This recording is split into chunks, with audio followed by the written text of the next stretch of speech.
Le jour commence à se lever sur Versailles, et l'on distingue à peine, dans la pénombre, une armada impressionnante de véhicules.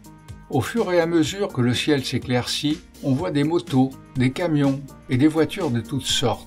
Petit à petit, des curieux s'approchent, suivis par d'autres, puis enfin, c'est une foule immense qui se répand partout pour approcher cet environnement magique. La brume matinale finit de se lever doucement et le paysage devient progressivement de plus en plus net, laissant les carrosseries se mettre à briller.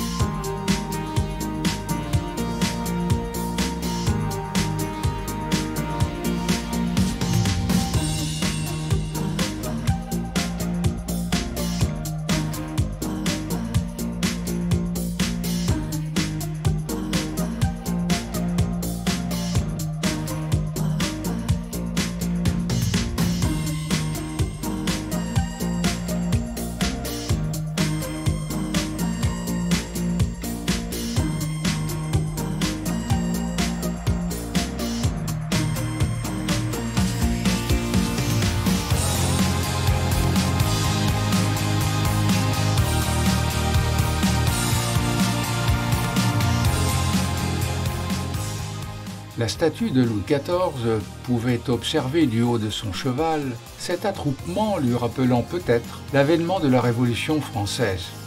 Plus tard, cette statue sera déplacée.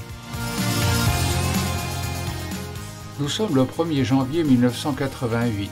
C'est la 10e édition d'un rallye de 12 874 km qui va commencer. On ne saura qu'à la fin de celui-ci qu'il y a eu 8 morts.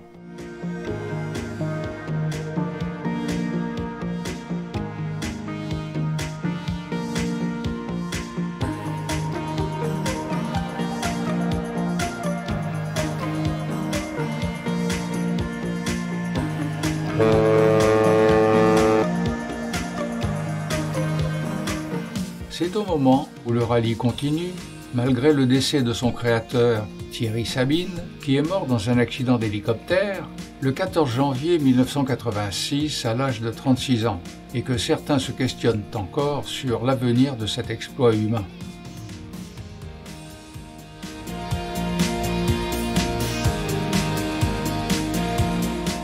Thierry Sabine ne voulait pas que cette épreuve se résume à une simple course entre Paris et Dakar. La grande aventure mécanique et médiatique de ce rallye présente plusieurs singularités ou paradoxes.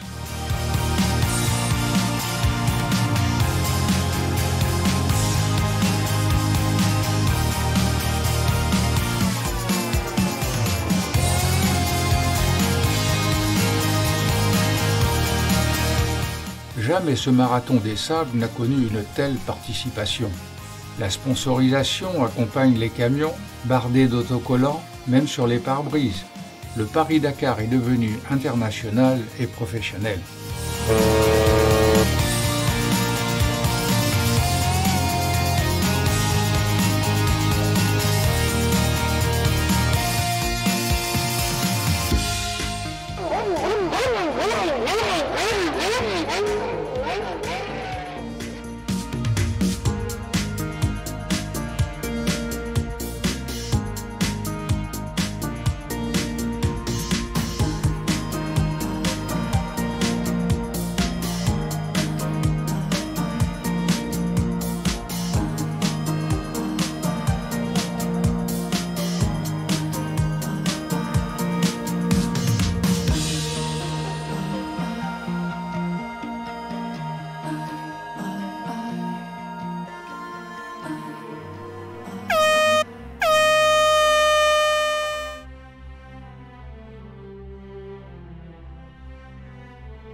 J'ai toujours rêvé d'aventure.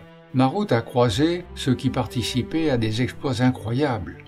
J'avais vu ceux du Paris-Dakar à la télévision, mais je n'aurais jamais pensé assister à un départ de ce dernier, surtout sur la place d'armes du château de Versailles. J'ai souhaité faire revivre les souvenirs que j'avais à l'aide d'un patrimoine photographique et de le partager avec ceux qui aussi aiment l'aventure.